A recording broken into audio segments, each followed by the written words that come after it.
오늘 우리 요한복음 말씀으로 함께 이제 말씀 나누기 원하는데요. 오늘 말씀의 제목은 행복의 근원, 행복의 근원입니다. 제가 1999년에 결혼을 했는데 그때 제가 다니던 교회당에서 결혼식을 했습니다. 저희가 예상했던 하객분들보다 굉장히 너무 많이 오셨어요. 또 그날 저희 앞에 결혼식이 교회에서 하나 더 있어서 그랬는지 그전 하객들하고 저희 하객들이 섞여가지고 또 아무래도 큰 교회다 보니까 초대된 하객이 아니신 분들도 왔다 갔다 하시면서 식사를 막 하시고 이렇게 저렇게 하시다 보니까 정작 제가 대학부 회장으로 섬겼어서 그 결혼식 축가를 불러줬던 대학부 친구들 한 100여 명 가까이 되는 친구들이 식사를 못 먹었습니다.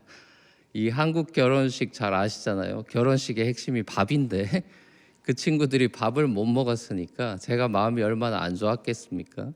당황스럽기도 하고 너무 미안해서 나중에 따로 식사 대접을 하려고 했는데 또 결혼식 후에 곧바로 그 대학부 토요 예배가 있었기 때문에 그 친구들이 다 또 착하고 그래서 괜찮다고 막 사양하는 바람에 이 결혼식을 제가 지금도 생각하면은 그 친구들한테 굉장히 아직도 이 빚진 마음이 있습니다. 오늘 우리가 너무나 잘 아는 이 예수님의 첫 표적 갈릴리 가나 혼인 잔치도 뭔가 문제가 생겼죠. 이스라엘에서 열리는 잔치의 아주 중요한 것 중에 하나인 이 포도주가 떨어진 거죠. 이 종들이 예수님의 어머니 마리아한테 와서 그 얘기를 했던 모양입니다. 그래서 마리아가 그 문제를 들고 예수님께 가죠. 예수님 큰일 났어요. 손님들이 너무 많이 와가지고 포도주가 다 떨어져 버렸습니다. 이거 어떡하죠? 자, 그때 예수님께서 대답하시죠. 여자여, 나와 무슨 상관이 있나이까? 내 때가 아직 이르지 못하였습니다. 제가 만약 어머니께 이런 식으로 대답을 했다면은 이 네 가지 없다고 욕먹었을 것 같은데 예수님은 다른 의도가 있으셨지 않겠어요? 예수님께서 뭐 버릇없이 이 어머니에게 이 여자야 뭐 포도주 떨어진 거 나랑 뭔 상관이라고 나한테 왔냐 뭐 이런 막말을 하실 린 당연히 없겠죠. 여기서 여자여라고 예수님이 마리아한테 표현한 것은 한 번 더 요한복음 마지막에 한 번 더 나옵니다. 그 십자가상에서 예수님이 돌아가시기 직전에 그 하시는 말씀이 나오죠. 그 요한복음 19장 26절인데 예수께서 그 모친과 사랑하는 제자가 곁에 섰는 것을 보시고 그 모친께 말씀하시되 여자여 보소서 아들이니이다 하시고 이런 표현이 여기 여자여가 나오죠. 예수님께서 두 번 사용하신 이 여자여라는 단어의 원어인 헬라어는 귀나이라는 단어인데요. 이 단어는 여자를 높일 때 쓰는 높임말입니다.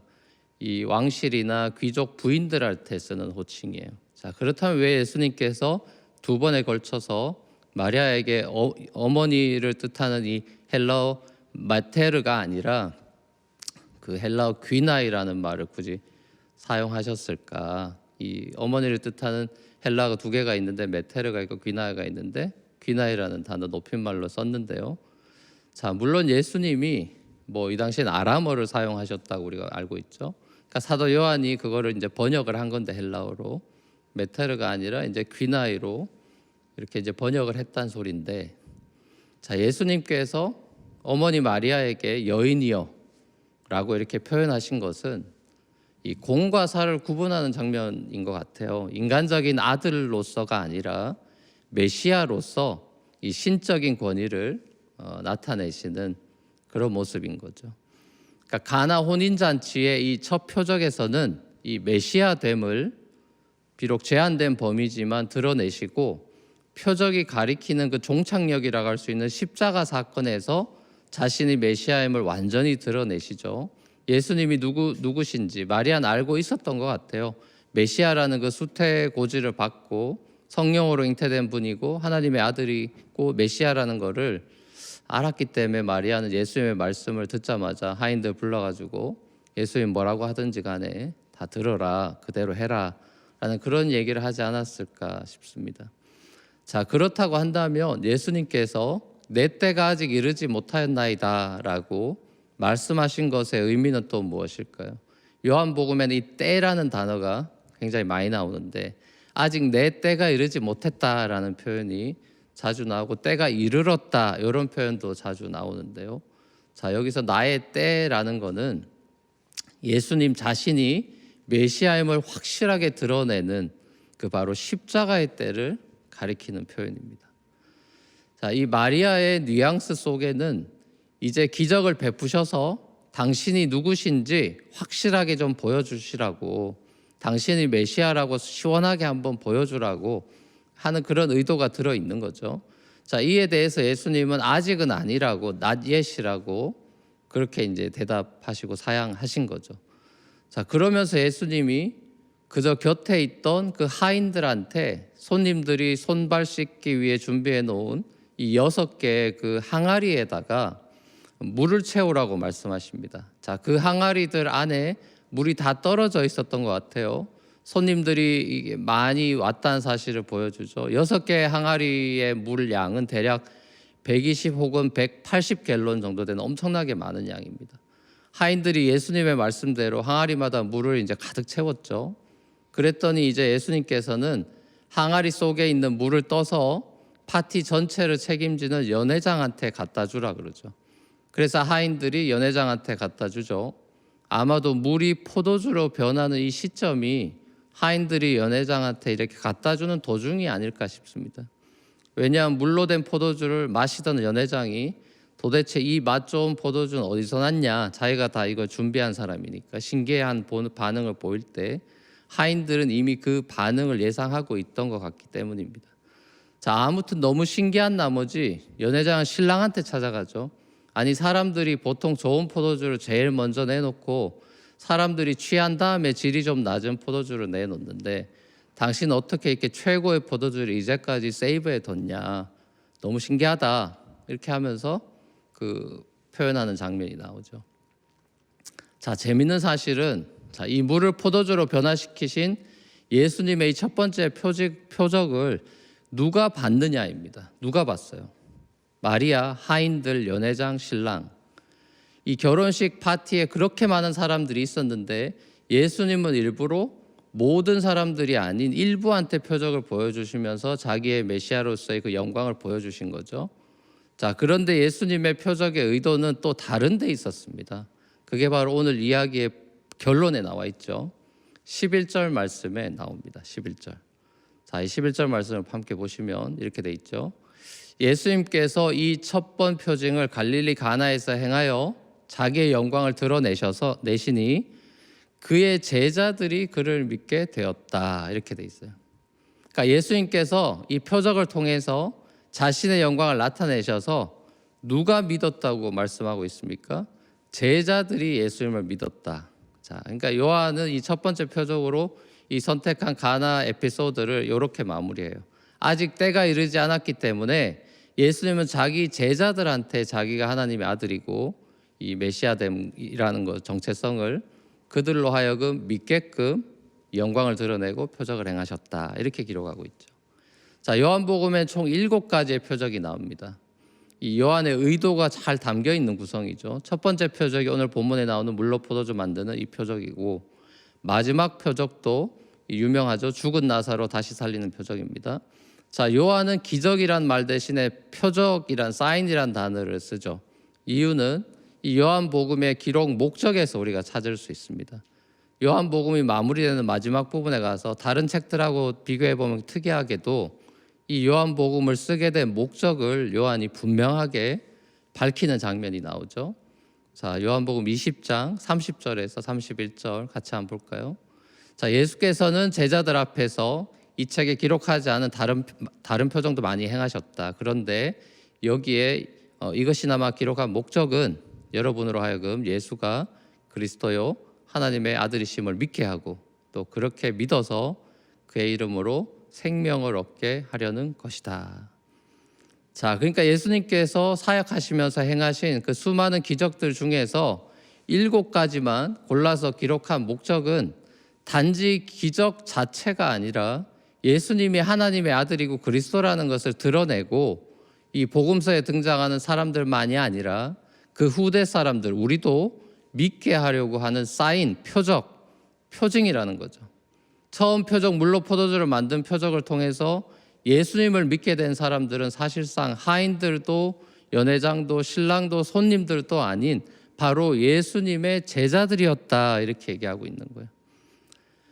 자, 오늘날에도 예수님은 우리 삶 가운데 표적을 행하십니다. 물로 포도주를 만드시죠. 자, 그런데 대부분은 그 표적을 보아도 믿지 못합니다.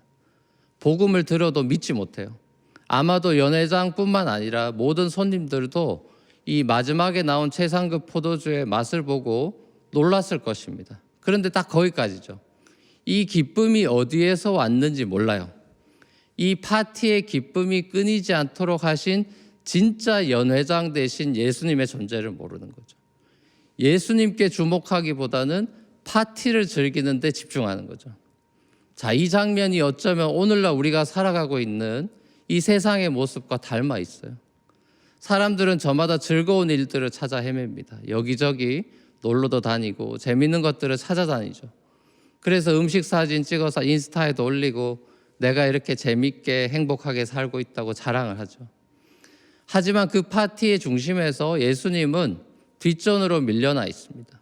예수님은 그저 훌륭한 성인 중에 한 분으로 취급받기도 하고 만날 수 있으면 영광이겠지만 굳이 안 만나도 내 삶의 행복에는 큰 영향을 못 주는 분으로 이렇게 여김을 받죠. 오늘날에는 누가복음 14장에 보면은 예수님께서 이 천국을 큰 잔치로 비유하면서 말씀하십니다. 주인이 큰 잔치를 배설하고 사람들을 RSVP해서 이제 예수로 응답한 사람들한테 종들을 보내죠.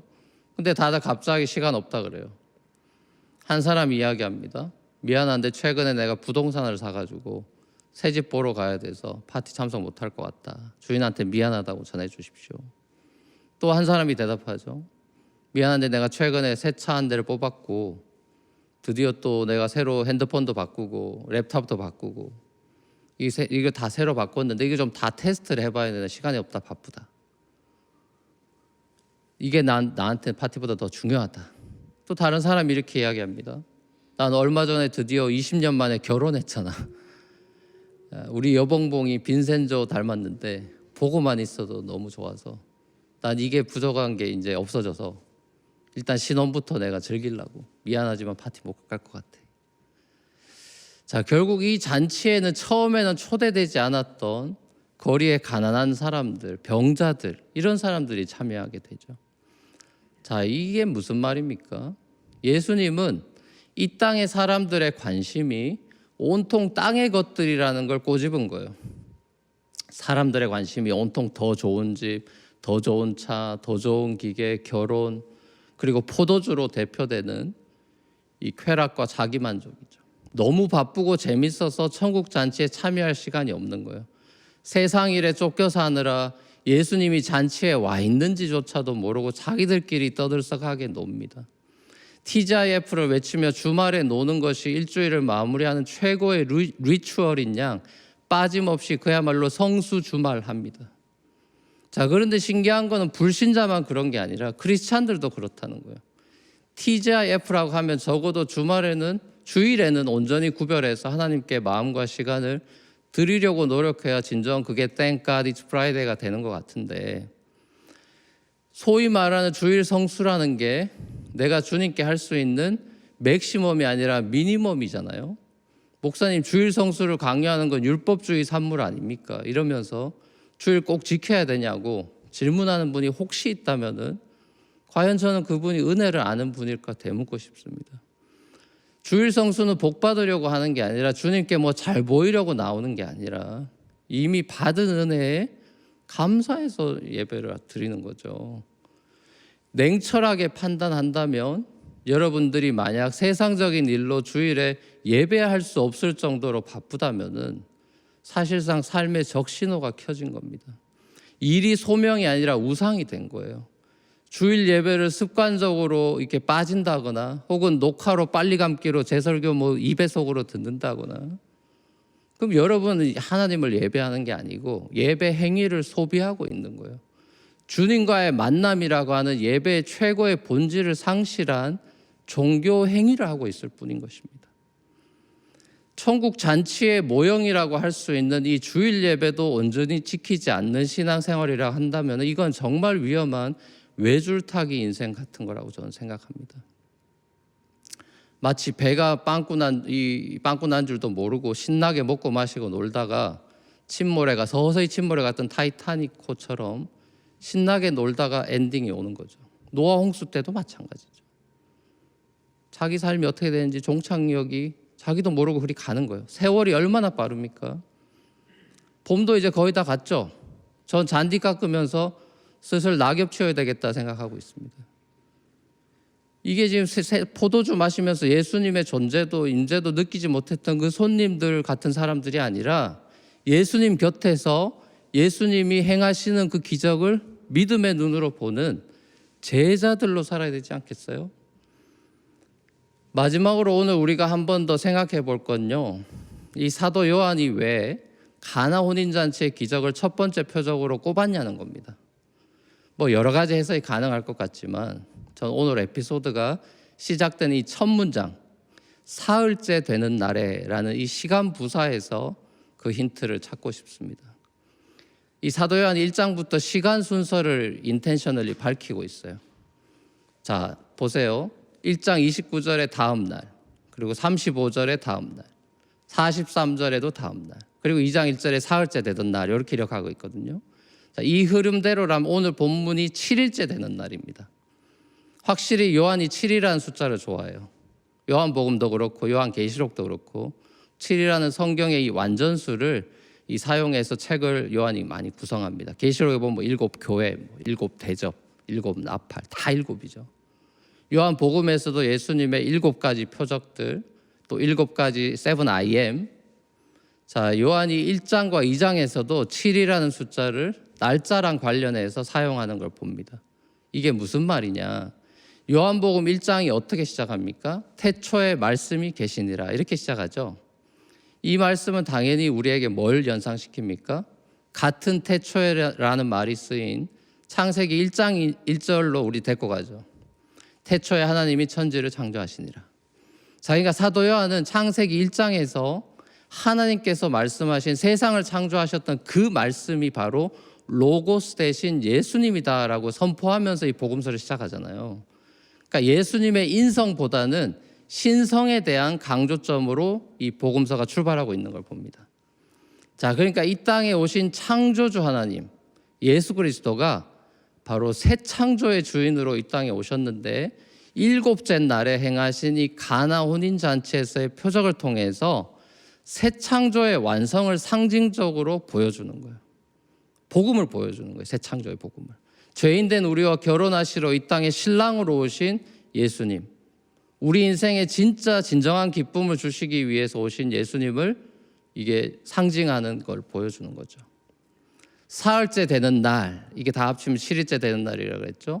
사흘째 되는 날 물로 포도주를 만드셨다는 것은 새 창조의 완성. 자, 이게 자기가 십자가에서 죽고 사흘째 되는 날 부활하셔서 이루실 거다라는 것을 암시하고 있는 거죠. 이 호세아 6장도 그렇고 이 사흘이라는 숫자는 예수님의 부활을 또 상징하는 숫자입니다. 예수님의 부활은 세상을 새롭게 하신 새 창조의 사건이죠. 가만 생각해 보면 예수님의 부활은 물이 포도주가 되는 것하고도 비슷해요. 같은 액체지만 그 질이 변하는 것처럼 사람이 같은 사람이지만 영광스러운 몸으로 부활하는 것이 이 7번 마지막 표적, 나사로를 다시 살리는 표적에서 암시하셨던 예수님의 부활이죠. 예수님의 십자가 부활이 텅 빈 항아리 같은 우리 삶 속에 포도주로 가득 채워주신 사건이고, 물 같은 우리 인생을 포도주로 변화시켜 주신, 우리 삶의 진정한 기쁨과 소망을 주신 새 창조의 완성이라는 거죠. 이게 기쁜 소식 복음인 거죠. 나중에 요한복음 6장에서 예수님께서 자기 피를 마셔야 영생한다라는 말씀을 우리가 기억할 때 우리 삶에 가득 채워야 되는 것은 바로 이 예수 그리스도, 이 오직 한 분뿐이라는 것을 오늘 패시지도 보여주죠. 사랑하는 우리 성도 여러분, 내가 곧 생명이다 이렇게 말씀하신, 나를 믿는 자는 영원히 살 것이다 약속하신 우리 신랑 되신 예수님을 우리 삶의 중심에 다시 모셔드리십시다. 우리의 TGIF는 세상 사람들의 TGIF와는 다른 외침이 되게 하십시다. 주말에 놀지 말자는 얘기가 아니라 놀면서도 그 기쁨의 근원을 잊지 말자는 얘기입니다. 내 행복의 근원을 잊지 말자는 말이죠. 그리고 새 창조의 완성된 표적을 알리는 이 부활의 날 주일에 우리가 우리에게 새 생명 주신 주님의 부활을 다 함께 모여서 기쁨으로 경축하십시다. 노래하십시다. 그 은혜에 반응하십시다. 주님이 우리의 빈 항아리를 아구까지 채워주시는 그 기적을 우리도 우리 삶 속에서 경험하면서 주님의 영광을 보게 되는 믿음의 제자로 주님을 따라다니십시다.